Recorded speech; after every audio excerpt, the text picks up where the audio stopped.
యేసు మీకేం చేయాలని మీరు కోరుకుంటున్నారు? What are your expectations from Jesus Christ?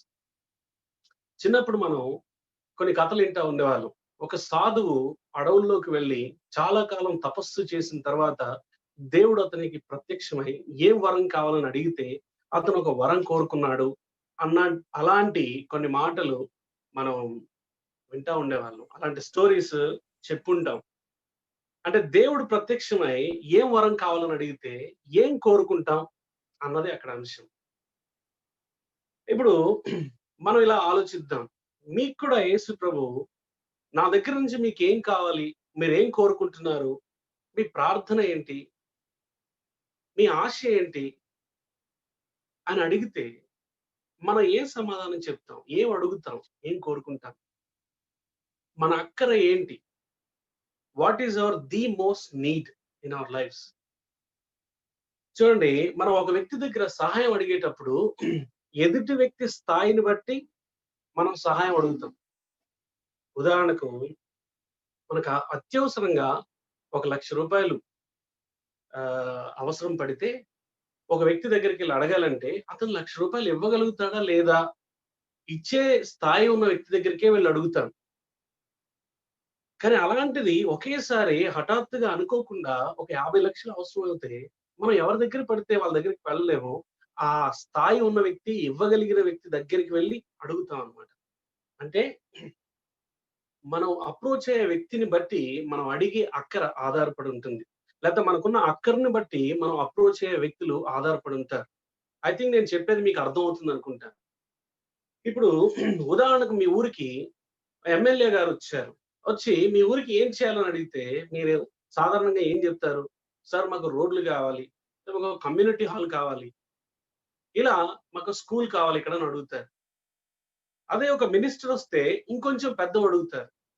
అదే ఒక చీఫ్ మినిస్టర్ వచ్చాడనుకోండి, మీ ఊరికి ఏం చేయాలి? మీ మండలానికి ఏం చేయాలంటే, సార్ మాకొక ఇన్‌స్టిట్యూట్ కావాలి, కాలేజ్ కావాలి, ఒక మంచి హాస్పిటల్ కావాలి.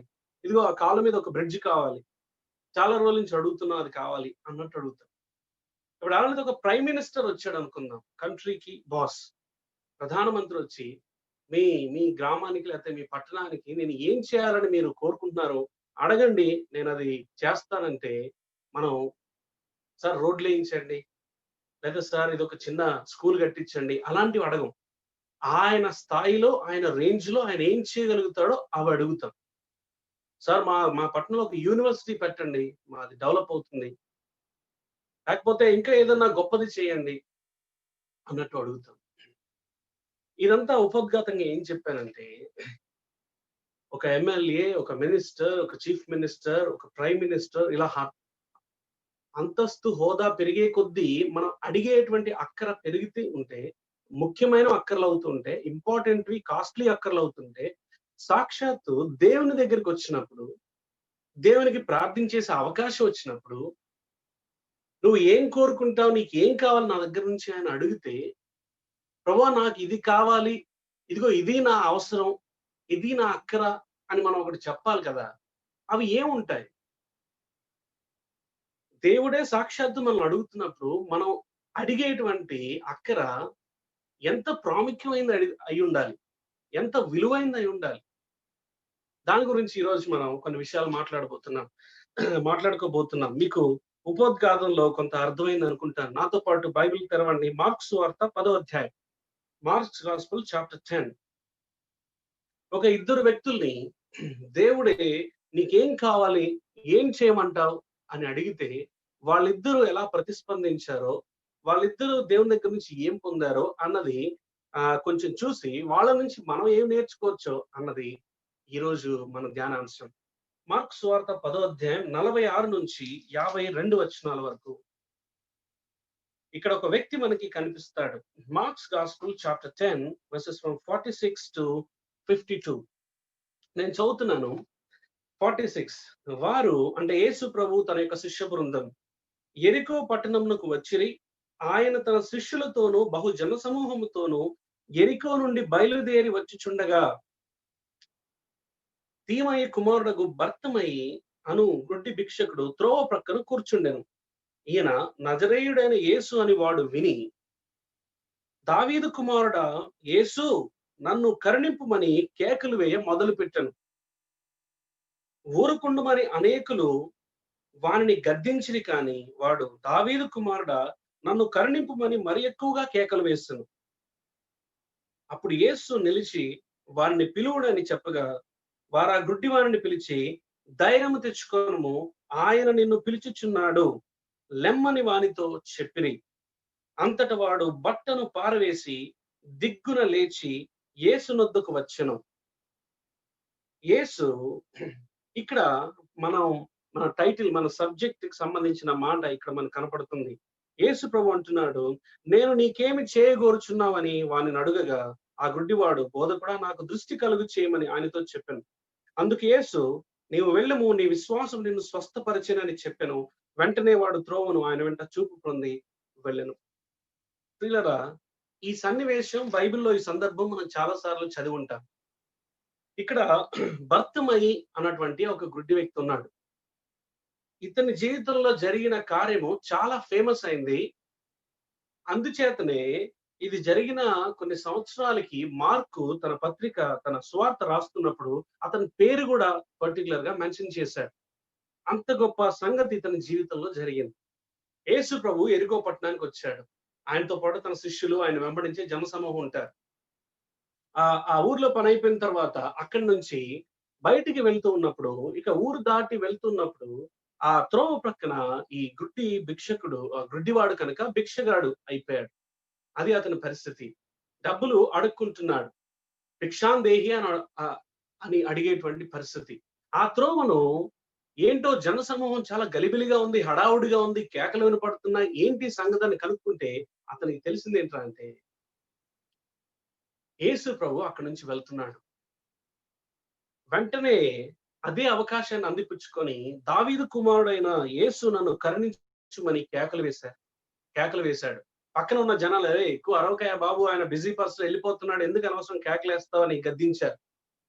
అయితే ఇతను ఆపలేదు. అంతకంటే పెద్దగా కేకలు వేయటం మొదలు పెట్టాడు. ఎంత కేకలు వేశాడంటే, ఆ జన సమూహంలో, ఆ గుంపులో చాలా హడావుడిగా వెళ్తున్నటువంటి యేసు ప్రభు నిలిచి అంత కేకలేశాడు. అప్పుడు యేసు అన్నాడు, అతను నా దగ్గర తీసుకొని రండి. వెంటనే శిష్యులు వచ్చారు. బాబు లేగమ్మా, నీ పని అయిపోయింది, ఇంకా దా, యేసు నిన్ను పిలుస్తున్నాడు, వచ్చేసే అని అతను చేతి పట్టుకొని తీసుకొని వస్తున్నారు. ఇతను వెంటనే అడుక్కోవటానికి కింద వేసుకున్నట్టు కదా బట్ట, లేకపోతే పైన ఒకటి కప్పుకున్నాడు. ఆ బట్టను తీసి పక్కన పారేశాడు. దిగ్గున లేచాడు ఉత్సాహంగా. యేసు దగ్గరికి వచ్చాడు. ఇప్పుడు యేసు అడిగాడు, నేను నీకేం చేయాలని కోరుతున్నావు? ఆ తర్వాత చూపు అడిగాడు. చూపు పొందాడు. యేసుని వెంబడిస్తూ వెళ్ళాడు. ఈ స్టోరీలో ప్రియులారా, మొదటిగా ఇతని కండిషన్ చూస్తే ఎలా ఉందంటే, చాలా దయనీయం. సుమారుగా 25 నుంచి 30 సంవత్సరాలు ఉన్నాయో, అంతకంటే ఎక్కువ ఉన్నాయో మనకు తెలియదు ఇతని వయసు. ఎదిగిన వాడే. భిక్షగాడయ్యాడు. ఎందుకంటే ఇతను గుడ్డివాడు కాబట్టి. గుడ్డితనం ఇతనికి అసలైన సమస్య. ఇప్పుడు డబ్బులు అడుక్కుంటున్నాడు, ఎంతో కొంత వస్తుంది, దాంతో అరకొర జీవితాన్ని జీవిస్తా ఉన్నాడు. ఒక భిక్షగాడిని ఎవరు గౌరవిస్తారు? ఇతనికి ఒక విలువ లేదు, ఒక గౌరవం లేదు. రోడ్డు పక్కన పడున్నాడు. ఇది అతని పరిస్థితి. అయితే ఇతని జీవితంలో టర్నింగ్ పాయింట్ ఏంటంటే, ఇతను విన్న గుడ్ న్యూస్. అతను విన్న గుడ్ న్యూస్ ఏంటంటే, యేసు ప్రభు తానున్న చోటి నుంచి వెళ్తున్నాడు. He was passing by. అక్కడి నుంచి వెళ్తున్నప్పుడు ఎప్పుడైతే యేసు గురించి, యేసు అక్కడ ఉన్నాడని విన్నాడో, ఇతనికి ఎక్కడ లేని ఉత్సాహం, ధైర్యం, విశ్వాసం వచ్చింది. ఇంతకు ముందే విన్నాడు, యేసంట, నజరేయుడైన యేసంట స్వస్థపరుస్తాడంట, గుడ్డివారికి చూపిస్తాడంట అని వినుంటాడు. అందుకే దావీదు కుమారుడైన యేసు అని యేసుని మెస్సయ్యగా నమ్మి పిలుస్తున్నాడు. గట్టిగా కేకలేస్తున్నాడు. ఇక అవకాశాన్ని పోగొట్టుకోవటం అతనికి ఇష్టం లేదు. అవకాశాన్ని అందిపుచ్చుకున్నాడు. మీరు ఒకటి గమనించారో లేదో, యేసు ప్రభు అక్కడి నుంచి వెళ్ళిపోయి మళ్ళా ఎరికోకు రాలేదు. అదే ఆఖరి అవకాశం భర్తమయ్యకి.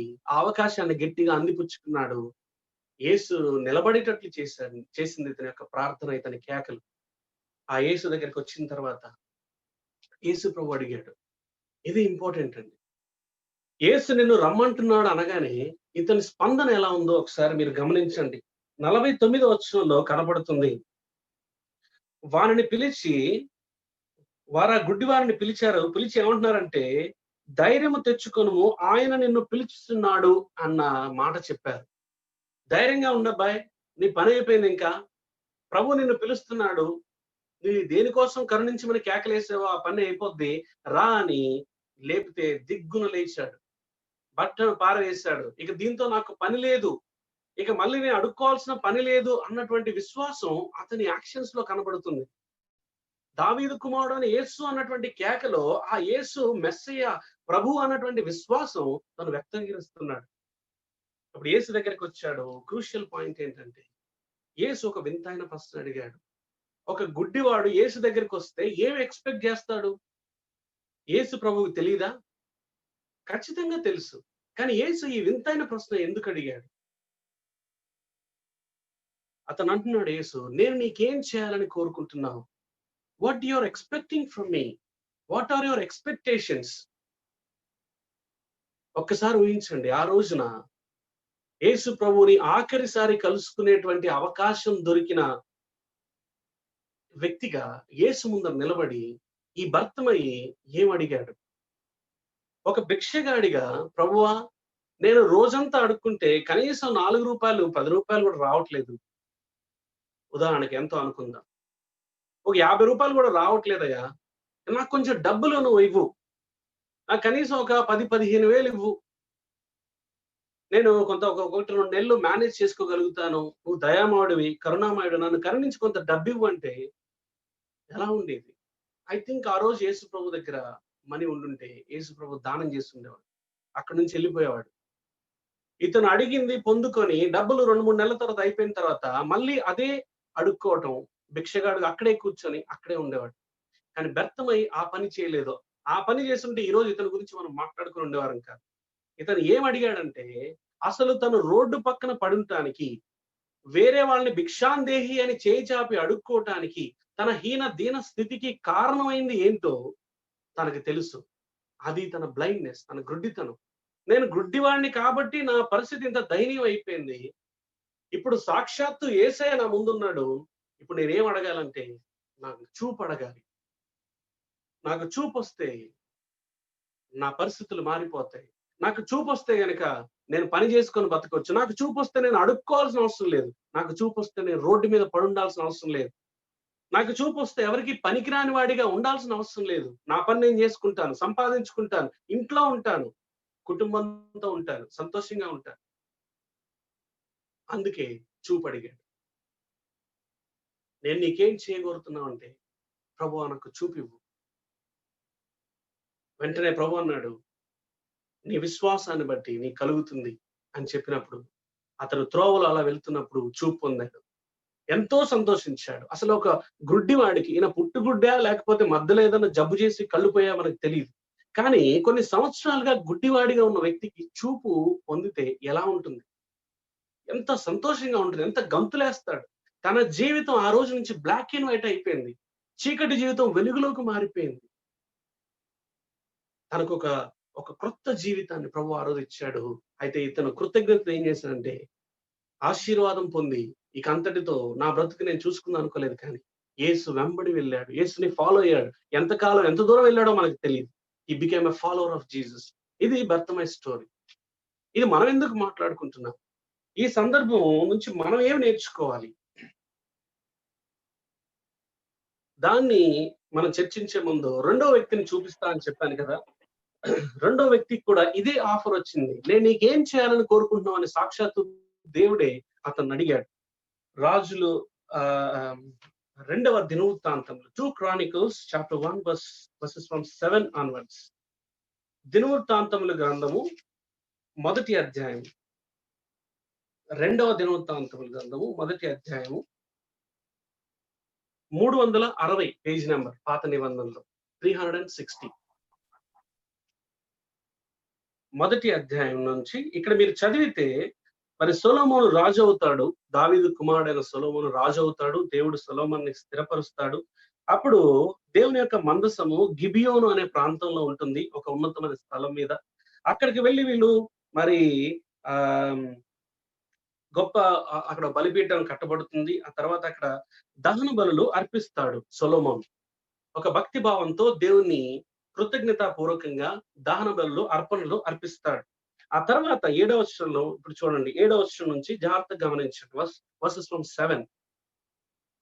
ఆ రాత్రి యందు దేవుడు సొలొమోనుకు ప్రత్యక్షమై, నేను నీకు ఏమి ఇయ్యగోరుదును అని అడుగుమని సెలవియ్యగా, ఆ రోజు రాత్రి దేవుడు సొలొమోనుకి స్వప్నమందు ప్రత్యక్షమై ఇలా అడుగుతున్నాడు.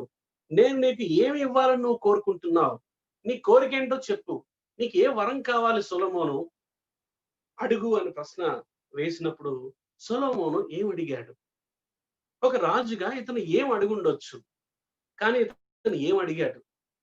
ఇతను అడిగిన కోరికను బట్టే ఇతని గురించి మనం గొప్పగా మాట్లాడుకుంటున్నాం. ఈరోజు చదవగలుగుతున్నాం. ఈయన ఏం అడిగాడంటే, సొలొమోను దేవునితో మనవి చేసెను.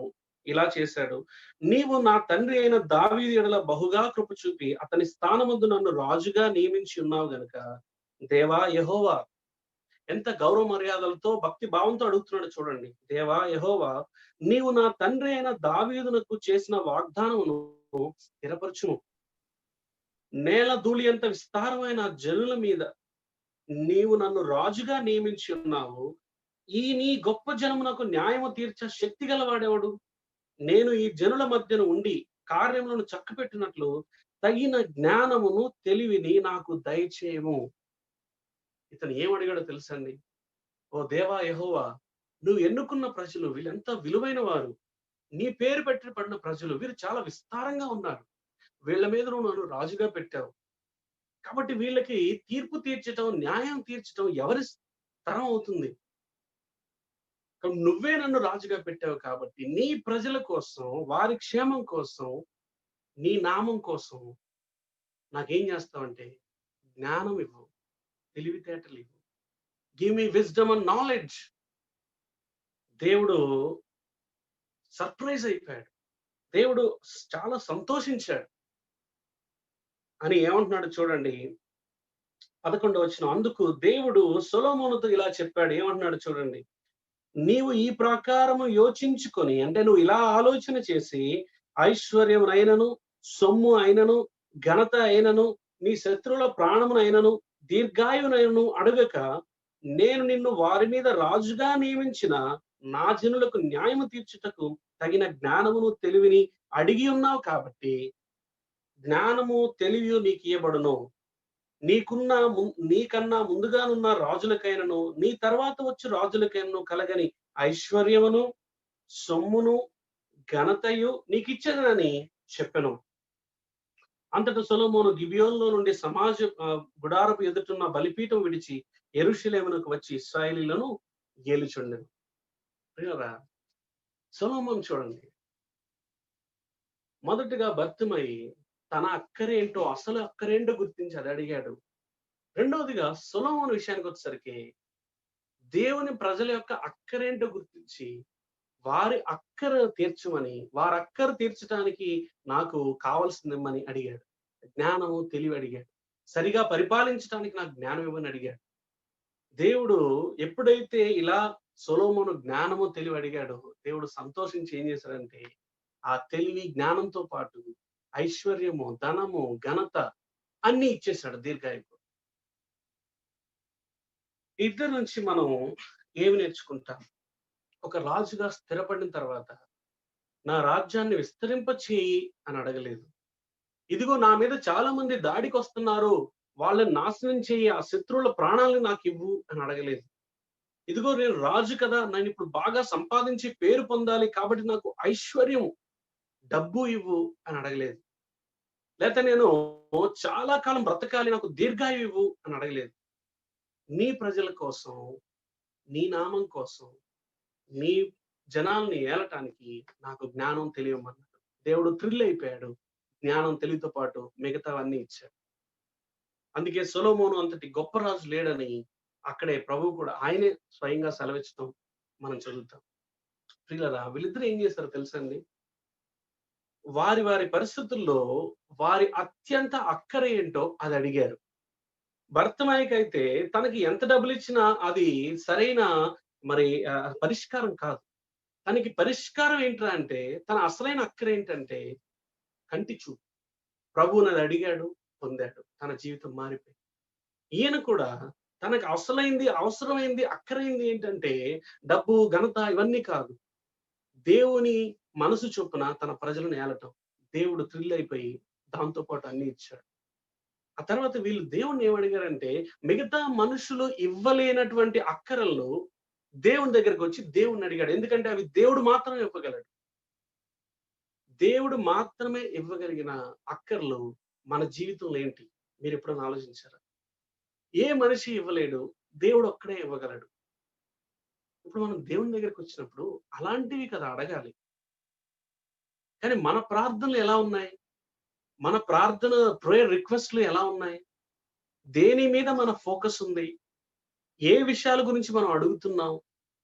మనం ప్రార్థన రోజుకి 15 నిమిషాలు చేస్తే, ఆ 15 నిమిషాల్లో ఏ విషయాల గురించి ఎక్కువ ప్రార్థిస్తున్నాం అని కనుక మనం కొంచెం ఎగ్జామిన్ చేసుకుంటే, మనం చాలా ఆశ్చర్యపోతాం. అది ఎలా ఉంటదంటే, మీ ఊరికి సాక్షాత్తు ఒక చీఫ్ మినిస్టర్ వస్తే, అతని దగ్గర ఏదో చిన్న విషయం చిల్లర అడిగినట్టు ఉంటుంది. సాక్షాత్తు సింహాసనాసీనుడైన దేవుని దగ్గరికి, ఆ ఆకాశాన్ని సింహాసనంగా, భూమిని పాదపీఠంగా కలిగినటువంటి ఆ దేవాతి దేవునికి, ప్రేమ కలిగిన దేవుని సన్నిధికి, ఆయన సింహాసనం ఎదుటికి వచ్చినప్పుడు మనం ఏం అడగాలి? ఆయన ఏదైనా ఇవ్వగలిగిన వాడి దగ్గరికొచ్చి మనం ఏం అడుగుతున్నాం? అంత గొప్ప మహోన్నతుని సన్నిధికొచ్చి మనం చిల్లర డబ్బులు అడుగుతున్నాం. అందుకే అవే పొందుతున్నాం. ఆయన ఎంతో ఇవ్వాలి అనుకుంటుంటే, మనం అది తప్పించి ఏదో చిన్న చిన్నవి అడుగుతున్నాం. ఎందుకంటే, మనం ఎవరిని అడుగుతున్నామో ఆయన గురించి మనకు పెద్దగా తెలీదు. ఆయన స్థాయి ఏంటో తెలీదు. ఆయన రేంజ్ ఏంటో తెలీదు. ఆయన శక్తి సామర్థ్యాలేంటో మనకు అర్థం కావట్లేదు కాబట్టి, ఆ దేవుని దగ్గరికొచ్చి కూడా చిన్న చిన్నవి అడుగుతున్నాం. ప్రభువా అదిగో ఆ విషయంలో సహాయం చెయి. మన ప్రేయర్ రిక్వెస్ట్‌లో మోస్ట్ ఆఫ్ ద టైమ్స్ మన అక్కర్లు ఎలా ఉంటాయని ఒకసారి చూస్తే కొంత ఆశ్చర్యం కలుగుతుంది. అఫ్‌కోర్స్ అవి మన అక్కర్లు అవి దేవుడే తీర్చాలి. కానీ వాటికంటే ప్రధానమైనవి, వాటికంటే అసలు సిసలైన అక్కరవి ఏవి మన జీవితంలో తీర్చబడితే మన జీవితాలే మారిపోతాయో అలాంటివి అడగకుండా చిన్న చిన్నవి అడుగుతాం. ఈరోజు మనం ఏం అడుగుతున్నాం అన్నది ఒకసారి మనం ఆలోచన చేయాలి. మనం ఎవరిని అడుగుతున్నామో ఆ వ్యక్తి ఎవరో ఆలోచన చేయాలి. ఆ వ్యక్తి ఎవరో అన్నది గత వారం మనం చూసాం. యేసు అంటే ఎవరో? ఇప్పుడు ఆయన దగ్గరికొచ్చి ఏం అడగాలి? పిల్లరా వీళ్ళిద్దరిలో కూడా మనం ఇంకోటి చూసేదేంటంటే, వాళ్ళు పొందిన అవకాశాన్ని దేవుడు ప్రత్యక్షమై లేకపోతే దేవుడు అందుబాటులో ఉన్నప్పుడు నీకేం కావాలి? నేను నీకేం చేయాలని కోరుకుంటున్నావు అని అడిగినప్పుడు, వెంటనే వాళ్ళు అవకాశాన్ని అందిపుచ్చుకున్నారు. They did not lose their opportunity. వాళ్ళు దాన్ని అవకాశాన్ని చక్కగా ఉపయోగించుకున్నారు. దేవుడు ఎదురుగొచ్చి ఏం కావాలని అడిగితే, వెంటనే నాకు ఇది కావాలి, అసలైన అక్కర ఇది అని అడిగి వెంటనే పొందుకున్నారు. వారి జీవితాలు మారిపోయాయి. భర్తమయ జీవితం ఆ రోజు నుంచి మారిపోయింది. సొలొమోను దేవుడిచ్చిన జ్ఞానం చొప్పున ప్రపంచంలోనే జ్ఞాని అన్నటువంటి పేరు తాను పొందాడు. వీళ్ళందరూ ఇతను అది దేవుని దగ్గర నుంచే పొందాడు. ఎందుకు పొందాడంటే దేవుడు అడిగినప్పుడు నాకు ఇది కావాలని అడిగాడు. పిల్లరా ఇప్పుడు అప్లికేషన్ పార్ట్‌లోకి వద్దాం. కాసేపు మన విషయం ఆలోచన చేద్దాం. ఇప్పుడు మనం కూడా దేవుణ్ణి ఏం అడుగుతున్నాం? నువ్వు ఎవరిని అడుగుతున్నావో, ఆయన ఎవరో, ఆయన రేంజ్ ఏంటో, ఆయన ఏం చేయగలడో, ఆయన శక్తి సామర్థ్యాలేంటో, ఆయన ఎంత ఐశ్వర్యవంతుడో, అది మొదటిగా మనం గుర్తించాలి. గుర్తిస్తే ఆయన దగ్గరికొచ్చినప్పుడు ఆయన రేంజ్‌ని బట్టి మనం అడుగుతాం. ఇందాక మనం ఆరంభంలో ఇంట్రడక్షన్‌లో చూసాం. మన అక్కరని బట్టి మనం వెళ్ళే వ్యక్తి ఆధారపడి ఉంటాడు. లేతే మనం ఒక పెద్ద వ్యక్తి దగ్గరికెళ్తే పెద్ద అక్కర అడుగుతాం. అలాగే మనం సాక్షాత్తు దేవుని దగ్గరికి, ఈ భూమి ఆకాశాలకి యజమానుడు ఓనర్ దగ్గరికి, the boss of this universe దగ్గరికి వెళ్తే మనం ఏం అడుగుతున్నాం? సాధారణంగా మన ప్రార్థనలు ఎలా ఉంటాయి? క్రైస్తవ అక్కరలు ఏం అడుగుతారు? ప్రేయర్ రిక్వెస్ట్‌లు ఇవ్వండి అంటే ఏమిస్తారు? అవన్నిటిని ఒక మాటలో చెప్పాలంటే most of the times Christians pray for earthly things. కేవలము ఈ లోక సంబంధమైన విషయాల గురించే ఎక్కువ అడుగుతారు. ప్రభువా నాకు ధన సహాయం కావాలి. అప్పులున్నాయి, అప్పులు తీర్చబడాలి. లేతే నాకు కొంత కొంత మనీ కావాలి. నాకు ఉండటానికి ఇల్లు లేదు, ఇల్లు కావాలి. నాకో పొలం కావాలి, ఒక స్థలం కావాలి, కొంత ఆస్తి కావాలి. వాటి గురించి మనం ప్రభు దగ్గరికొస్తాం ఎక్కువ సార్లు. లేతే ఎక్కువ సార్లు ప్రభువుకు దగ్గరగా వచ్చి బాగా ఎప్పుడు ప్రార్థన చేస్తామంటే అనారోగ్యం పాలైనప్పుడు, జబ్బున పడినప్పుడు. అసలు ఇప్పటి వరకు కొన్నిసార్లు కొంతకాలం దేవుడు మనకి గుర్తొచ్చే ఉన్నాడు. కానీ కోవిడ్ వచ్చిన తర్వాత చాలా మంది ఇప్పుడిప్పుడే ప్రార్థన చేయటం ఆరంభించారు. ఒక రకంగా అది మంచే చేసిందనుకోవచ్చు. చాలా మంది కోవిడ్ వచ్చిన తర్వాత తమ జీవితాలు ప్రభువుకి ప్రతిష్ఠించుకున్నారు. ఆ కోణంలో చూస్తే వాళ్ళ జీవితంలో కోవిడే అసలైన బ్లెస్సింగ్. క్లియరా? మన ప్రార్థనలు ఇంతేగా. మన ప్రేయర్ రిక్వెస్ట్‌లు ఇంతే గదా! ఆరోగ్యం, పిల్లలు, పెళ్లవ్వట్లేదు పెళ్లి కావాలి. ఉద్యోగాలు రావట్లేదు ఉద్యోగాలు కావాలి. పెళ్లయింది పిల్లలు పుట్టట్లేదు పిల్లలు కావాలి. పిల్లలు ఉండటానికి ఒక ఇల్లు కావాలి. వాళ్ళ పిల్లలు బాగుండాలి. ఆరోగ్యం కావాలి. పలానా పలానా వాళ్ళు అనారోగ్యంగా ఉన్నారు. ఆరోగ్యం కావాలి. ఇవన్నీ బానే ఉన్నాయి. చక్కటివే. ఇవన్నీ ప్రభువే మనకివ్వాలి. అయితే ఇంతేనా? ప్రభు దగ్గర అద్భుతాలు ఆశిస్తాం. ప్రభు నువ్వు ఒక మిరాకిల్ చెయ్యి ఇప్పుడంటాం. సింపుల్‌గా చెప్పాలంటే వెల్త్ అండ్ హెల్త్ వీటి చుట్టూ క్రైస్తవ ప్రపంచం తిరుగుతుంది. అందుకే ఈ మధ్యలో ప్రాస్పారిటీ గాస్పెల్ విచ్చలవిడిగా చెలరేగిపోతుంది. అబద్ధ బోధ. యేసు దగ్గరికొస్తే నీ జీవితం 3 పూలు 6 కాయలు అని బోధిస్తారు. అలాంటి వాళ్ళ దగ్గరికి గుంపులుగా వెళ్తారు. వాళ్ళు అడుగుతారు, భౌతికంగా దీవించబడతారు. కానీ ఆత్మ రక్షణ లేదు. అసలైంది యేసు బోధించిన సంగతి యేసు ఇద్దామనుకుంటుంది వాళ్ళ జీవితంలో లేకుండా, అలానే తిరిగి అద్భుతాలు చూసి అనుభవించిన చివరికి దేవుడు లేకుండా మరణిస్తున్నారు. ఏంటి ప్రయోజనం? ఈరోజు మీరందరూ ఆలోచించాలని నేను వినయంగా మీకు మనవి చేస్తున్నాను. మన సమస్యలు తీర్చడానికేనా మన దేవుడు? దేవుడు సమస్యలు తీరుస్తాడు ఓకే. కానీ అంతవరకేనా దేవుడంటే? దేవుడంటే కేవలం మనకి ఆపద మొక్కులు వాడేనా? ఆపదొచ్చినప్పుడు మొక్కుకుంటే ఆపద నుంచి తప్పిస్తాడు. ఆ తర్వాత మొక్కివ్వటం. ఇంతేనా మన దేవునికి మనకుండే సంబంధం? పిల్లరా మన ప్రార్థనలు, మన అక్కరలు ఇలాంటివి అయితే మీ నిజమైన అక్కరేంటో మీరు గుర్తించలేదని నేనంటాను. You did not notice what exact you need in your life. The most need అనేది ఏంటన్నది మీరు నోటీస్ చేయలేదేమో.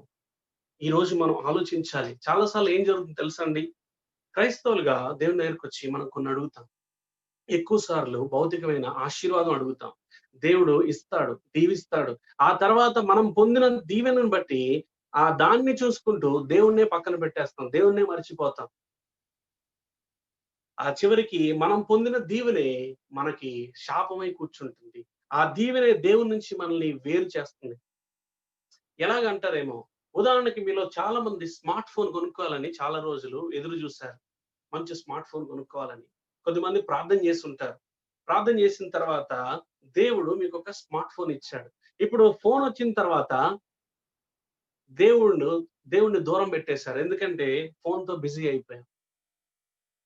బిజీ అయిపోయి ఫోన్‌లో ఉండి దేవుడిని దూరం పెట్టి, చివరికి ఆ ఫోన్‌లో చేయరాని పాపాలు, పడని శోధనలు వాటన్నిటికి గురైపోయి దేవునికి దూరం అయిపోయాం.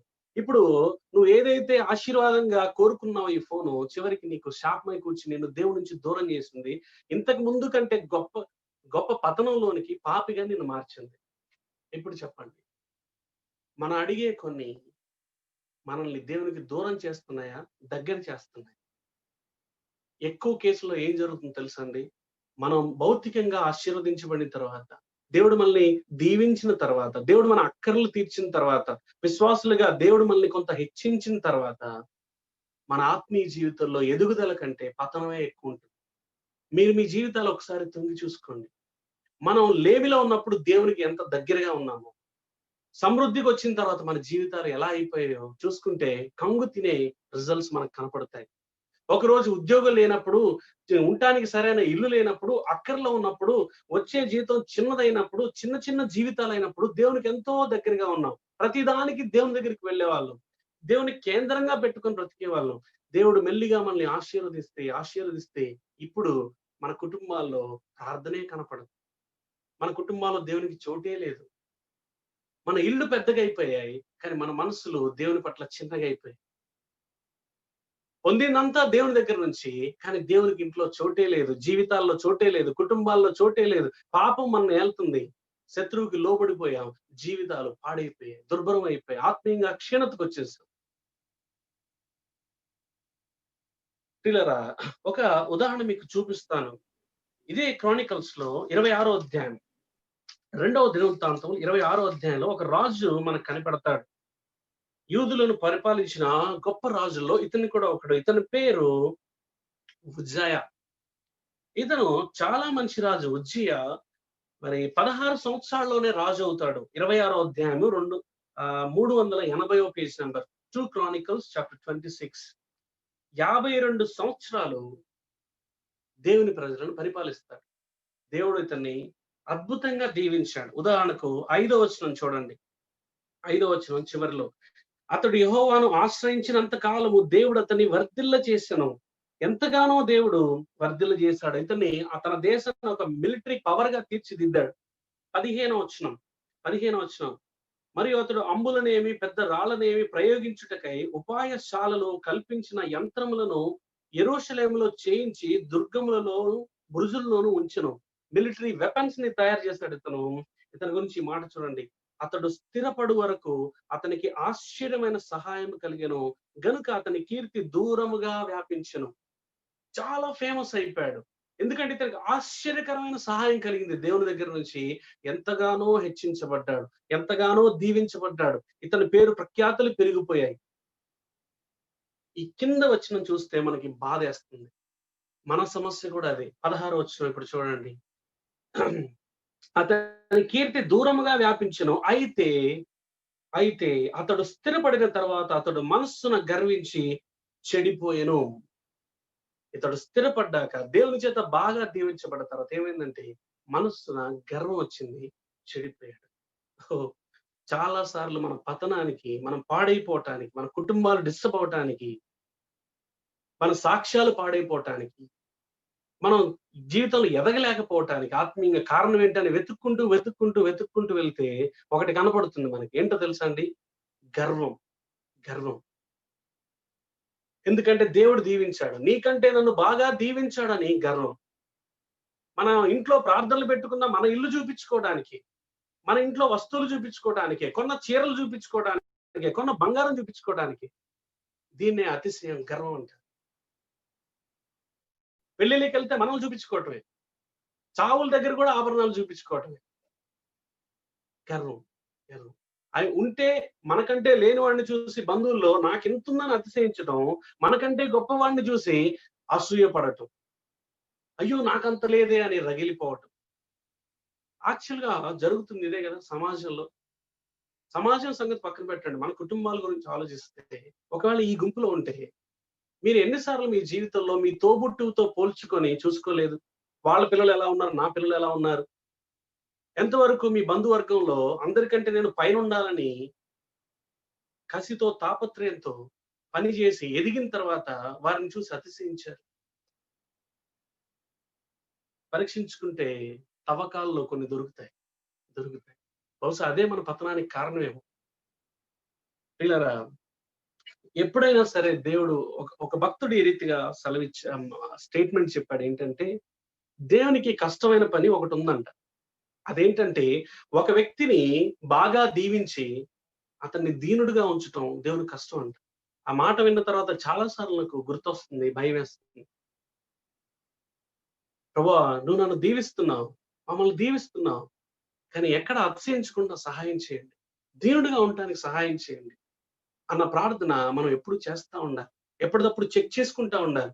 ఎవరన్నా మనల్ని ఇలా పొగిడితేనో, ఎవరైనా అప్రిషియేట్ చేస్తే వెంటనే లోపల ప్రార్థన ఆరంభం అవ్వాలి. ప్రభువా, ఈ మాటలు నా నెత్తికెక్కకుండా సహాయం చేయ, దీనుడిగా ఉండటానికి సహాయం చేయి. ఎందుకంటే ఆయన వాక్యం చెప్తుంది యాకోబు పత్రికలో, ఆయన అహంకారులను ఎదిరించి దీనులకు కృప ఇస్తాడు. ఈ రోజున మన జీవితాల్లో కృప పొందలేకపోతున్నాం. కారణం ఏంటో తెలుసా అండి? అహంకారం. ఎందుకంటే దేవుడిని ఎదిరిస్తున్నాడు. మనం ఏం అడుగుతున్నాం? దేవుని దగ్గరికి వచ్చి ఏం పొందాం? ఆయన దగ్గరికి వచ్చి ఏం ఆశిస్తున్నాం? ఏమి ఆశించాలి ప్రియులారా? ఏం ఆశించాలి? అద్భుతాలు, ఆశ్చర్య కార్యాలు ఆశిస్తున్నావా? ఒకసారి ఏం జరిగిందంటే, యేసుక్రీస్తు ప్రభు పరిచర్య చేస్తూ సువార్త ప్రకటించు కొన్ని ప్రాంతాల్లో, పట్టణాల్లో పరిచర్య చేశాడు. అలా అయిపోయిన తర్వాత మళ్ళీ కొంతకాలానికి వాళ్ళ దగ్గరికి వెళ్ళాడు. వాళ్ళ దగ్గరికి వెళ్లి ఎలా ఉంది? బోధ ఎలా విన్నారు? వీళ్ళ జీవితాలు ఎలా ఉన్నాయని చూసినప్పుడు ఆయనకి నిరాశ కలిగింది. ఆశ్చర్యపోయాడు. వారిని గద్దించాడు. తీయండి మత్తయి సువార్త 11 అధ్యాయం. మత్తయి సువార్త 11 అధ్యాయము 20 వచనం నుంచి. Matthew's gospel chapter 11 verses 20 onwards. 20 వచనం నుంచి. పిమ్మట ఏ ఏ పట్టణములలో ఆయన విస్తారమైన అద్భుతములు చేసినో ఆ పట్టణముల వారు మారు మనస్సు పొందకపోవుట వలన ఆయన వారిని ఇట్లు గద్దింపసాగిన. ఇంతకు ముందేమో వాళ్ళ దగ్గరికి వచ్చి అద్భుతాలు, ఆశ్చర్యకార్యాలు, స్వస్థతలు, దీవెనలు ఇచ్చాడు. కొంతకాలం అయిపోయిన తర్వాత తిరిగి వచ్చినప్పుడు అద్భుతాలు, ఆశ్చర్యకార్యాలు అనుభవించిన వీరు దేవుని వదిలేశారు. అసలు అద్భుతాల వెనకాల దేవుని ఉద్దేశం ఏంటో పట్టించుకోలేదు. యేసు అద్భుతాలు ఎందుకు చేశాడంటే వాళ్ళ మారు మనస్సు రావాలి. దేవుని శక్తిని వారు చూసి, దేవుని మహిమను చూసి, దేవుని యందు విశ్వాసం ఉంచాలన్నది అద్భుతాల వెనకాల దేవుని ఉద్దేశం.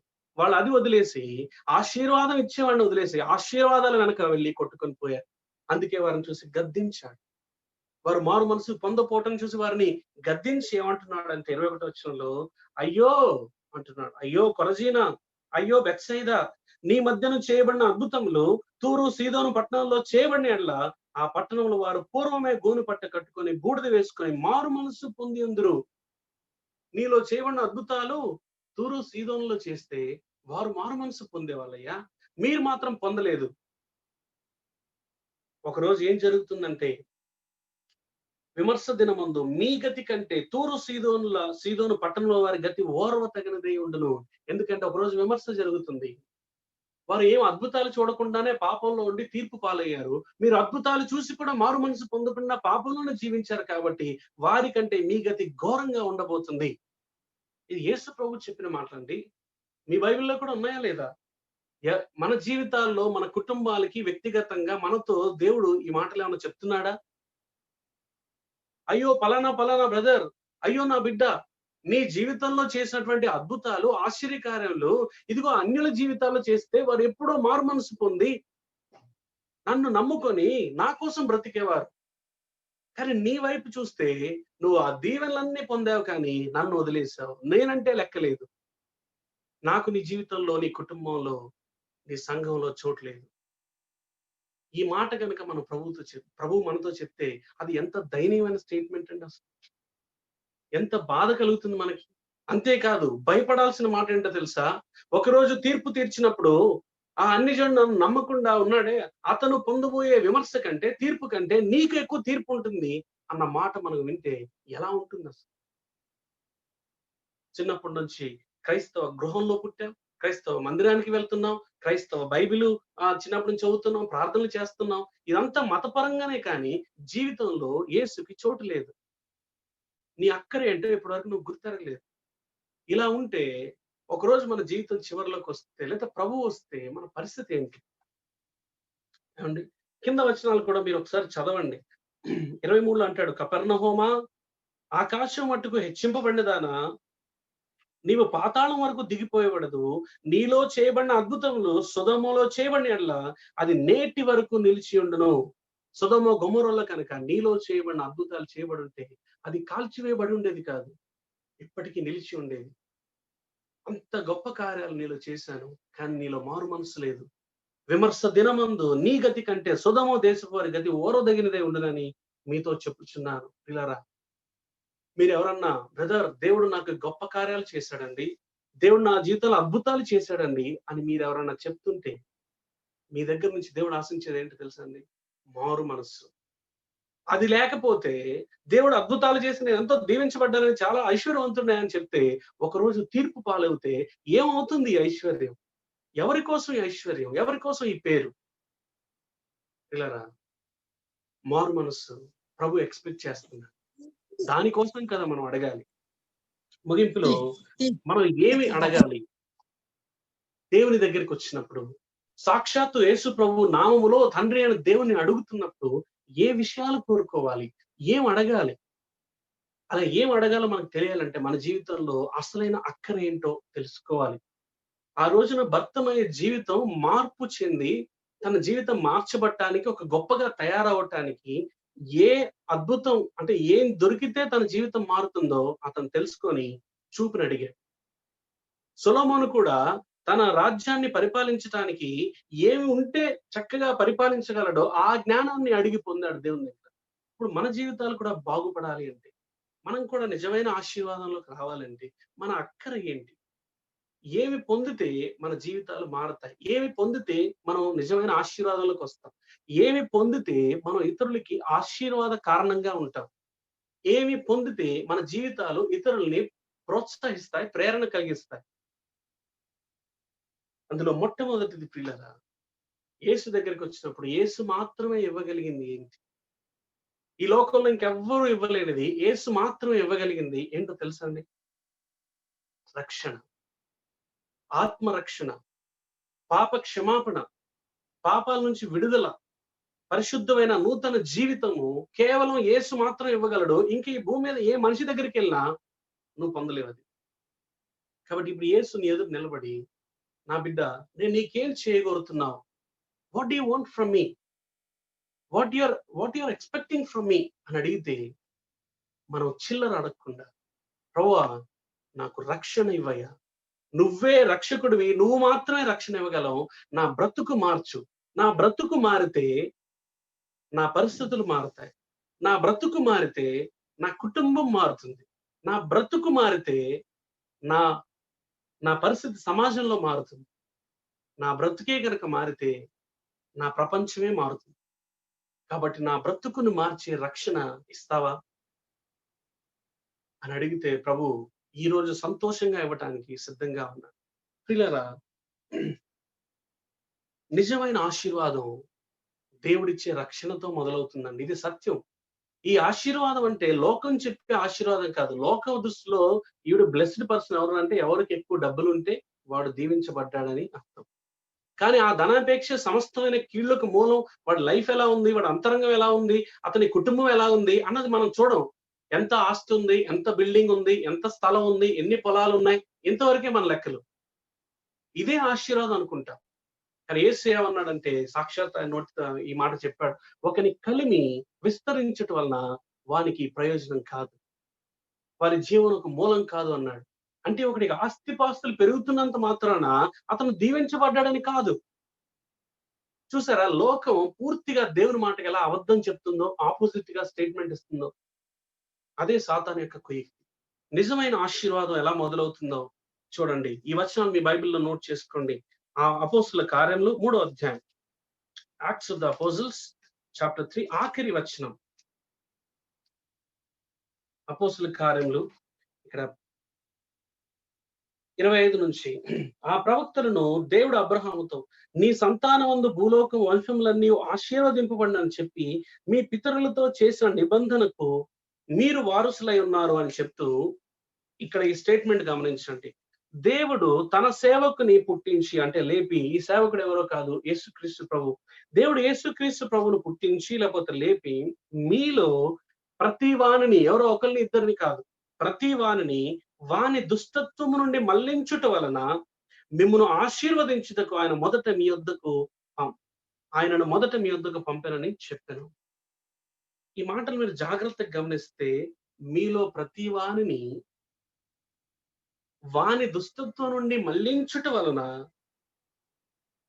అతనిని ఆశీర్వదించాలని యేసు ప్రభువు పంపించబడ్డాడు.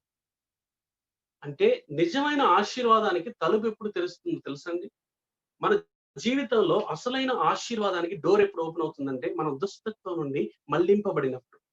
నువ్వు దుష్టత్వం నుండి మళ్ళు అనట్లేదు, కానీ దేవుడు దుష్టత్వం నుంచి మళ్ళిస్తాడంట.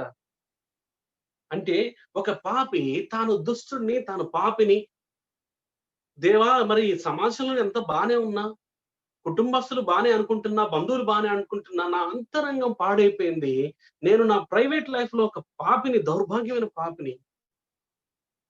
నా చీకటి జీవితం నాకు తెలుసయ్యా. దయచేసి నన్ను క్షమించి నా బ్రతుకు మార్చు, ఈ పాపం నుంచి నన్ను తప్పించు, విడిపించు అని ఎప్పుడైతే ప్రార్థన చేస్తాడో, అప్పుడు దేవుడు అతని దుష్టత్వం, ఆమె పాపం నుంచి అతన్ని తిప్పుతాడు. దీన్నే మనం మారు మనస్సు అంటాం. మనస్సులో మొదట మార్పు కలుగుతుంది. దేవుడు ఆ మార్పు కలిగించిన తర్వాత ఎప్పుడైతే ఇతను తిప్పబడతాడో అప్పుడు ఆశీర్వాదం అనే తలుపులు తెరుచుకొని అతని మీదకి ఆశీర్వాదాలు వస్తాయి పిల్లలు. మీ జీవితంలో ఎంతమంది ఈ దీవెనలోనికొచ్చారు? బహుశా ఇప్పుడు నీకు ఈ మాటలు చులకనగా ఉండొచ్చేమో. ఎందుకంటే లోకం ప్రభావం ఎక్కువ ఉండటం వల్ల స్పిరిచువల్‌గా దీవించబడటం అంటే ఏంటండి? దేవుడిని నమ్ముకున్నాను కానీ లోకంలో డబ్బు లేకపోతే ఎవరు గౌరవిస్తారండి? ఇలాంటి మాట, ఉద్దేశం నీకుండొచ్చు. కానీ ఒక రోజొస్తుంది. ప్రపంచంలో ఉన్న ప్రతి మనిషి దేవుని సింహాసనం మీద నిలబడినప్పుడు, అతని జీవితంలో పరలోకానికి వెళ్ళటానికి, నరకానికి వెళ్ళటానికి తేడా ఏంటని చూస్తే, ఈ త్రిప్పబట్టమే, ఈ విశ్వాసమే, ఈ యేసుని సొంతం చేసుకోవటమే తేడా. బాబు నువ్వెందుకు పరలోకానికి వెళ్తున్నావు అంటే, ప్రభు నేను యేసుని రక్షకుడిగా అంగీకరించి విశ్వసించానండి. ఆయన కృప చేత. ఇదంతా ఆయన దయ. అందుకే దేవుడు నన్ను తన దగ్గరికి రమ్మంటున్నాడు. బాబు నువ్వెందుకు తీర్పుకెళ్తున్నావు, నరకానికి వెళ్తున్నావు అంటే, ఈ యేసు ప్రభువు నేను కాదన్నానండి. అప్పుడు ఎవరో వాక్యం చెప్తే నవ్వుకున్నానండి. ఇదంతా ఏం సత్యంలే అనుకున్నానండి. తర్వాత చూద్దాంలే అనుకున్నానండి. తీరా చూస్తే నాకు సమయం అయిపోయింది. నా బ్రతుకు దుర్భరం అయిపోయింది. ఇప్పుడు ఎంత ఏడ్చి మొరపెట్టినా అవకాశం లేదంటున్నారండి. ఇక నా బ్రతుకు నిత్య నరకం అంటండి. ఓహ్! ఆ గుంపులో ఉంటే ఎంత దౌర్భాగ్యం అది. ఇంత బ్రతుకు బ్రతికి చివరికి తీర్పు పాలైతే ఏంటి అసలు? నరకం అంటే ఏదైనా పిక్నికా 4 రోజులు ఎళ్లి రావటానికి? లేతే ఒక నెల రోజులు ఎళ్ళడానికి బిజినెస్ ట్రిప్పా? యుగ యుగాలు నిత్య నరకంలో దేవునికి దూరంగా నెట్టివేయబట్టం అంటే మీకేం తమాషాగా ఉందా అది? మీరు నిజంగా నరకం ఏంటని బైబిల్‌లో సెర్చ్ చేస్తే రాత్రి నిద్ర పట్టదు మీకు. ఒకవేళ మీరు రక్షించబడితే మన ఇంటి వారు, సొంత వారు ప్రభువుని తెలియకుండా దూరంగా ఉంటే అసలు మనకు ముద్ద ఎలా దిగుతుంది? ప్రియులారా, కనీసం వారి గురించి ప్రార్థన చేయటం మొదలుపెడదాం. ఈ రక్షణ అంత విలువైంది. నీ నిత్యత్వాన్ని నిర్ణయించేది. కాబట్టి ఇది అసలైన అక్కర. నేను నీకేం చేయగోరుతున్నావు అని ప్రభువు అడిగినప్పుడు నువ్వు కోరుకోవాల్సింది, ప్రభువా నాకు రక్షణ ఇవ్వయ్యా. నా మనసు మార్చు, నా దుష్టత్వం నుంచి మళ్ళించు ప్రభువా. ఎప్పుడైతే అది జరుగుతుందో నీ కార్యంలో అసలైన ఆశీర్వాదానికి తలుపులు తెరుచుకుంటాయి. నీ జీవితం మారుతుంది. బయట నుంచి కాదు, లోపల నుంచి మార్పొస్తుంది. లోపల నుంచి మార్పొస్తుంది. ఏదో చిన్న చిన్న అలవాట్లు వదిలేయటం అలాంటివి కాదు. లోపల నుంచి వాటి మీద అసహ్యత పుట్టి వాటిని విడిచిపెడతావు. మతం ఏం చేస్తుందంటే పైన పైన కట్లు కడుతుంది. అంటే మీరొక మామిడి చెట్టేశారు. అదేంటో తెలియదు. అది పెరిగి పెద్దదై మామిడికాయలు కాస్తుంది గానీ చేదుగా ఉన్నాయి. చెట్టు మాత్రం బాగా ఎదిగింది. పూత పూసింది. చెట్టు నిండా కాయలే ఉన్నాయి. ఎవరన్నా వచ్చి మామిడికాయలు చాలా బాగా కాసాయంటే మనకి భయం. ఎందుకంటే ఎంత కాసినా ఏం లాభమండి అన్నీ చేదు. చెప్పుకోవడానికి ఇష్టపడం. ఇక వచ్చిన కాయలు వచ్చినట్టు రాల్చి పడేస్తా ఉంటాం. పరువు పోతుందని. మతం ఏం చేస్తుందంటే పైన పైన వచ్చేటువంటి అలవాట్లు, చిన్న చిన్న దురలవాట్లని కత్తిరించాలని చెప్తుంది. మానుకోవాలని చెప్తుంది. కానీ సువార్త ఏంటంటే అసలు చేదు కాయలు రావటానికి కారణం ఏంటి? చేదు కాయలు రావటానికి చేదు వేరు కారణం కాబట్టి వేరుకు మందేయాలి. వేరుని బాగు చేయాలి. వేర్లు కనుక బాగుపడితే ఆటోమేటిక్‌గా చెట్టు నుంచి వచ్చే ఫలాలు బాగుపడతాయి. యేసు ప్రభు సరిగ్గా అది చేశాడు. యేసు ప్రభు పైపైన ఉన్న దురలవాట్లు మానిపివేయటమే కాదండి, అసలు పాపానికి కారణమైనటువంటి ఈ హృదయాన్ని మార్చటానికి వచ్చాడు. అన్నిటికంటే పాడైపోయిన ఈ హృదయాన్ని రిపేర్ చేసి బాగు చేయటం ద్వారా లోపల బాగుంటే బయటకి అన్ని బాగుంటాయి. వేరు బాగుపడితే కాయలు బాగుపడతాయి. ఎంత అద్భుతమైన జీవితం అండి. ఎవరు కాదనుకుంటారు ఇలాంటి జీవితాన్ని? ఎందుకు మీరు మీ జీవితం బాగుపడాలని కోరుకోవట్లేదు? ఎందుకు మీరు మీ పాపం నుంచి విడిపించబడితే బాగుండు అని అనుకోవట్లేదు? మీలో ఎంతమందికి పరిశుద్ధంగా జీవిస్తే ఎంత బావుండు అన్న కోరిక ఉంది? మీలో ఎంతమందికి నా దురలవాట్లు నేను మానుకుంటే ఎంత బావుండు అనిపిస్తుంది? మీలో ఎంతమందికి ప్రభువా నేను నా భార్యని చక్కగా నా కూతురులాగా ప్రేమించగలిగితే ఎంత బావుండు అని అనిపిస్తుంది? నా భర్తను నా తండ్రిలాగా లోబడితే ఎంత బాగుండు అని అనిపిస్తుంది? అలా అనిపిస్తుంటే మీరు రావాల్సిన ఏకైక వ్యక్తి ఎవరంటే యేసు ప్రభు. అది కోరుకోవచ్చు ఆయన దగ్గర నుంచి మీరు. అది ఇవ్వగలడు ఆయన. ప్రియులారా, మొదటిగా అడగాల్సింది ఆయన్ని. రెండవది ఏం అడగొచ్చు యేసు ప్రభు దగ్గరికంటే చివరిది ఆయన్నే అడగొచ్చు. నేను నీకేం చేయగోరుతున్నావు బిడ్డ అంటే, ప్రభువా నువ్వే నాకు కావాలయ్యా. నీ జీవితం నాకు కావాలి. నేను నీలా మారాలి. అదే దేవుని చిత్తం ప్రియులారా. మనం దేవునిలా మారటానికి దేవుడు మనలా మనిషిలా మారాడు. ఇప్పుడు యేసు స్వారూప్యంలోనికి మార్చబడటమే మన క్రైస్తవ గురి. ఆయన దగ్గరికి వెళ్ళినప్పుడు ప్రభువా నన్ను మార్చయ్యా. ఒక మాట చదవండి. రోమీయులకు రాసిన పత్రిక 8వ అధ్యాయం 31 వచనం. Romans chapter 8 verse 31 and 32. రోమా 8, 31, 32. ఇట్లుండగా ఏమందుము, దేవుడు మన పక్షమునుండగా మనకు విరోధి ఎవడు? ఈ మాట గమనించండి. తన సొంత కుమారుని అనుగ్రహించుటకు వెనుక తీయక మన అందరి కొరకు ఆయన్ని అప్పగించిన వాడు ఆయనతో పాటు సమస్తమును మనకెందుకు అనుగ్రహింపడు? మీ బైబిల్‌లో పెన్ను తీసుకొని నోట్ చేసుకోండి. ఏ మాట అంటే ఆయనతో పాటు సమస్తమును. తన సొంత కుమారుని అప్పగించడానికి వెనుక తీయకుండా తండ్రి అయిన దేవుడు తన కుమారుని ప్రాణాన్నిస్తే, ఇప్పుడు మనకి ఆయనతో పాటు మిగతావన్నీ ఎందుకివ్వడు? మనం తినటానికి తిండి, కట్టుకోవడానికి బట్ట, ఉండటానికి ఇల్లు, చేయటానికి ఒక పని, పోషణ కొరకే ఆహారం ఎందుకివ్వడు? పిల్లల కోసం చదువు ఎందుకివ్వడు? అరే రక్షణ ఇవ్వటానికే ఆయన ఇష్టపడి అది ఉచితంగా ఇస్తున్నప్పుడు, ఇక చిన్న చిన్న భౌతికమైన అక్కర్లు ఆయన ఎందుకు తీర్చడు? తీరుస్తాడు. యేసు ప్రభు అనేటువంటి ప్యాకేజ్‌ని మీరు తీసుకుంటే ఆయనతో పాటు సమస్తము పరలోకం ఉందన్న ఆశీర్వాదాలు, భూమి మీద నిజమైన ఆశీర్వాదాలు మన సొంతం అవుతాయి. మన అక్కర్లు, అవసరాలు తీర్చబడతాయి. యేసు ప్రభు అన్నాడు, మీరు దేవుని రాజ్యమును, నీతిని మొదట వెతకండి. అప్పుడు అవన్నీ మీకు అనుగ్రహించబడతాయి. అవన్నీ అంటే పైన వచనాల్లో కనపడుతుంది మత్తయి 6లో తినటానికి తిండి, ఉండటానికి ఇల్లు, ఉండటానికి గూడు. ఇవి ప్రభు ఇస్తాడు. కానీ మనల్ని ఏం చేయమంటాడంటే వాటి వెనకాల పడొద్దంటున్నాడు. నువ్వేం చేయాలంటే ఆ రాజ్యాన్ని వెతుకు. ఆ రాజ్య విలువలకు కట్టుబడి ఉండు. ఆ నీతిని వెతుకు. ఆ నీతిలో నీతి కింద బ్రతుకు. నీతిమంతుల్లాగా బ్రతుకు. నువ్వు అది ప్రయత్నం చెయ్యి, మిగతావన్నీ వస్తాయి. మనం ఏం చేస్తామంటే ఇవన్నిటిని వదిలేసి వాటి వెనకాల వెళ్తాం. అదే మన సమస్య. పిల్లరా, ఈ మాట గుర్తుపెట్టుకొని ఈ జీసస్ అనే ప్యాకేజ్‌ని ఈరోజు మనం పొందుకుంటే, ప్రభువా నువ్వు కావాలయ్యా. నువ్వు రావాలి నా జీవితంలో. ఏదో మతపరంగా కాదు. నువ్వే ప్రభువుగా నా హృదయమైన సింహాసనంలో కూర్చోవాలి. నీ పెత్తనం కింద నేనుంటాను. నీ ప్రభుత్వానికి లోబడతాను. నువ్వు చెప్పింది చేయటానికి నేను ఇష్టపడుతున్నాను. నువ్వు నాకు బలమివ్వు లోబడటానికి నీకు లోబడతాను. నువ్వే నాకు కావాలంటే దేవునికి అంతకు మించిన సంతోషం మరొకటుండదు. తన్ను తాను ఇచ్చివేసుకోవటానికి ఆయన ఇష్టపడుతున్నాడు. మనం ఆయన్ని కాకుండా ఆయన ఆశీర్వాదాలు కోరుకుంటాం కాబట్టి ఆత్మీయమైన ఎదుగుదల, మెచ్యూరిటీ లేదు. ఒక రాజు గారి దగ్గర ఇద్దరు పని చేస్తున్నారు. ఇద్దరు సేవకులు పని చేస్తున్నారు. వారు చాలా చక్కటి పనిమంతులు, యుద్ధానికి బాగా ఉపయోగపడేవారు. ఒకసారి యుద్ధం జరిగినప్పుడు వీరిద్దరూ చాలా మంచి పరాక్రమం చూపించి యుద్ధంలో విజయానికి కారణమయ్యారు. రాజుగారు ఇద్దరిని పిలిచారు. ఇద్దరిని పిలిచి, నేను మీకు ఏం కోరిక ఇవ్వాలో చెప్పండి. మీరేం కోరుకుంటున్నారు? నేను మిమ్మల్ని బట్టి చాలా సంతోషిస్తున్నాను. మీ కోరిక ఒక వరం కోరుకోండి అని రాజుగారు తన సింహాసనం మీద నుంచి రాజ్యంలో ఏదైనా ఇవ్వగలిగిన హోదాలో అడిగాడు. ఒక సైనికుడు అడిగాడు, సార్ మా ఊరికి రోడ్లేయండి. మా ఊరిలో కొంచెం పరిస్థితులు బాలేవు.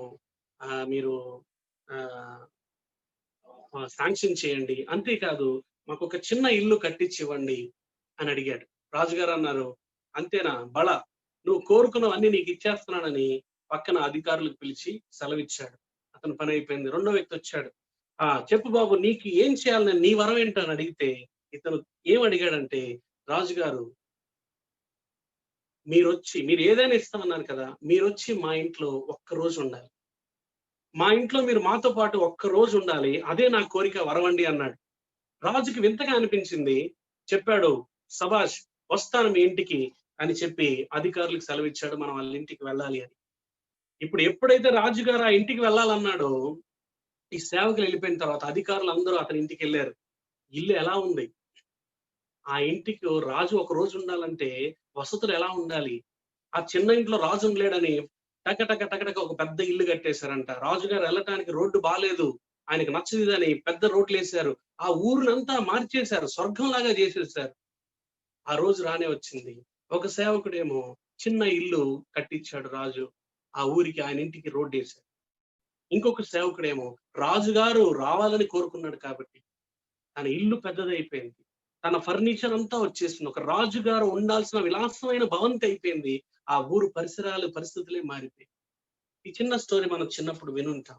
పిల్లరా, మనం కూడా దేవుడిచ్చే ఆశీర్వాదాల కంటే దేవుణ్ణే కోరుకున్నాం అనుకోండి, జీవితం మారిపోతుంది. కుటుంబాలు మారిపోతాయి, సంఘాలు మారిపోతాయి, సమాజం మారుతుంది, పరిస్థితులు మారతాయి. దేవుని నామం ఘనహీనపరచబడుతుంది. దేవుని నామం ఘనపరచబడుతుంది. మనం అలాంటి కోరికలు చేయాలి ప్రియులారా.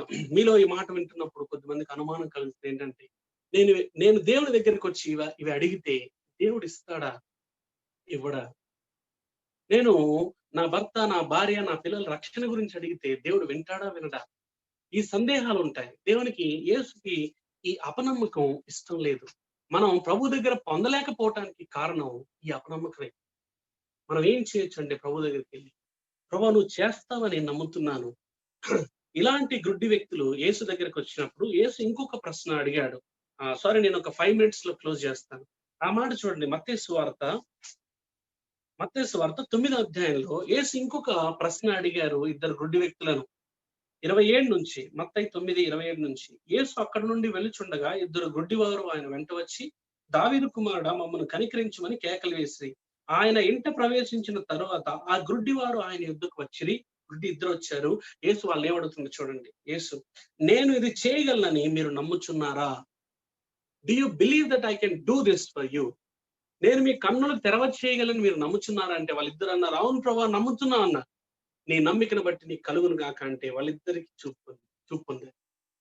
ఒకవేళ ప్రభువు నిన్ను అడుగుతున్నాడేమో, నీ అక్కరేంటి ఇప్పుడు నీకు అర్థమైంది. ప్రభు దగ్గరికి వచ్చి నువ్వు అడుగుతున్నప్పుడు ప్రభు ఇంకో ప్రశ్న, నేను ఇది చేయగలనని నువ్వు నమ్ముచున్నావా అంటే నువ్వు చెప్పాలి, నేను చెప్పాలి, ప్రభువా నేను నమ్ముతున్నానయ్యా, నువ్వే చేయగలవు, నువ్వు తప్ప ఇంకెవరు చేయలేరు.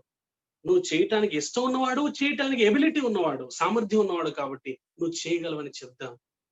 లేదా ఈ 2 ప్రశ్నలు ఈ సాయంకాలం, ఈ రాత్రి మన దగ్గరికి వస్తే మన సమాధానం ఏంటి? నేను నీకేం చేయాలని కోరుతున్నావు? ప్రభువా నువ్వు నన్ను రక్షించా, నాకు మారు మనసు పశ్చాత్తాపం కలిగచేయి. నేను చేయగలను నమ్ముతున్నావా? అవునయ్యా నేను నమ్ముతున్నాను. నేను నీకేం చేయాలని కోరుతున్నా ప్రభువా, ఇదిగో నా భర్తను రక్షించు, నా భార్యను రక్షించు, నా పిల్లల్ని రక్షించు, నా తల్లిదండ్రులను రక్షించు, ఇదిగో నా తోబుట్టులను రక్షించు, వారికి మారు మనసు కలుగచేయి. నేను చేయగలను నమ్ముతున్నావా? అవునయ్యా నమ్ముతున్నా, నువ్వే చేయగలవు. నీ విశ్వాసాన్ని బట్టి నీకు కలుగును గాక. ఆ విశ్వాసంతో ప్రభు దగ్గరికి వద్దాం. పర్సనల్ లైఫ్ ఏంది, కుటుంబానికి వచ్చి ప్రభువా నా కుటుంబానికి నిజమైన ఆశీర్వాదం ఇవ్వయ్యా. నేను నీకేం చేయాలని కోరుతున్నా ప్రభువా, నేను నా భార్యను నా కూతురులాగా ప్రేమించడానికి నువ్వు నాకు సహాయం చేయి. నేను చేయగలను నమ్ముతున్నావా? ఎస్ ప్రభువా నువ్వు చేయగలవు, నువ్వే చేయగలవు. ప్రభువా నా భర్తకు నువ్వు లోబట్టానికి సహాయం చేయండి. నీకు లోబడ్డట్టు నా భర్తకు లోబట్టానికి, నా భర్తను గౌరవించడానికి నాకు సహాయం చేయండి. తల్లిదండ్రులుగా మా బిడ్డలకు ఆదర్శప్రాయంగా జీవించడానికి మాకు సహాయం చేయండి. పిల్లలైతే ప్రభువా మా అమ్మ నాన్నకు అన్ని విషయాల్లో లోబట్టానికి సహాయం చేయండి. మీరు నమ్ముతున్నారా నేను చేయగలనని అంటే, అవును ప్రభువా నమ్ముతున్నాం. ఈ విశ్వాసం తెలియచేయండి. ప్రభువా ఒక ఆరోగ్యకరమైన సంఘానికి మమ్మల్ని నడిపించయ్యా. ఎక్కడైతే స్వచ్ఛమైన మంచి బోధ ఉందో, ఎక్కడైతే పాపాన్ని ఖండిస్తున్నారో, ఎక్కడైతే పరలోకం వైపు ప్రజల మనసును తిప్పుతున్నారో, ఎక్కడైతే పాప క్షమాపణకు నడిపిస్తున్నారో అలాంటి సంఘానికి, అలాంటి బోధకుల దగ్గరికి మమ్మల్ని నడిపించయ్యా. నేను నడిపించగలను నమ్ముతున్నావా? అవునయ్యా నమ్ముతున్నాను, నేను విశ్వాసం ఉంచుతున్నాను, నువ్వే చేయగలవు. ప్రభువా పని చేసే చోట్ల నమ్మకంగా ఉండటానికి సహాయం చేయండి. నా నా నా కొలీగ్స్ కి నేను ఒక ఎగ్జాంపుల్ గా ఉండటానికి సహాయం చేయండి. నా బాస్ కి నా మీద మంచి గౌరవము, మర్యాద ఉండేటట్లు, నా పనితనం ఉండేటట్లు నేను కష్టపడి పనిచేసేవాడిగా దీవించండి. నువ్వు నమ్ముతున్నావా నేను అది చేయగలనని? అవును ప్రభువా నేను నమ్ముతున్నాను. నన్ను ఒక బెస్ట్ ఎంప్లాయీగా తీర్చిదిద్దు, ఒక సిన్సియర్ ఎంప్లాయీగా తీర్చిదిద్దండి. అలాగే అన్ని ఏరియాస్ లో అసలైన ఆశీర్వాదం దగ్గరికి, ప్రభు దగ్గరికి వద్దాం. కేవలం ఆశీర్వాదాలు పొంది ఆయన్ని పక్కన పెట్టి పాడైపోకుండా ఆశీర్వాదాలకి కారణమైన ఆ దేవుణ్ణి అడుగుతాం. ఆ దేవుణ్ణి మన గుండెల్లో తెచ్చుకుందాం. ఆ దేవుణ్ణి మన ఇంటిలోకి తెచ్చుకుందాం. ఆ దేవుణ్ణి మన సంఘంలోనికి తెచ్చుకుందాం. ఆ దేవుణ్ణి మన సమాజంలోనికి తెచ్చుకొని ఆయన వస్తే ఆయన చుట్టూ ఉన్నదంతా మారిపోతుంది. ఆయన హృదయంలోకి వస్తే బ్రతుకు మారుతుంది. ఆయన కుటుంబంలోకి వస్తే కుటుంబం మారిపోయి దీవించబడుతుంది. యేసు ఇంట్లో ఉన్న చోట, ఇంట్లో ఉన్నటువంటి ఆ ఇంట్లో గొడవలు ఉండవు, అసమాధానం ఉండదు, కేకలు ఉండదు, కొట్లాట ఉండదు, మాట్లాడుకోవటాలు ఉండవు, వేరెవరి గురించి తప్పుగా మాట్లాడుకోవటాలు ఉండవు. ఆరోగ్యకరంగా ఉంటుంది. అలాంటి కుటుంబాలు ప్రభువే ఇవ్వగలరు. దయచేసి తల్ల వంచండి, ప్రార్థన చేద్దాం.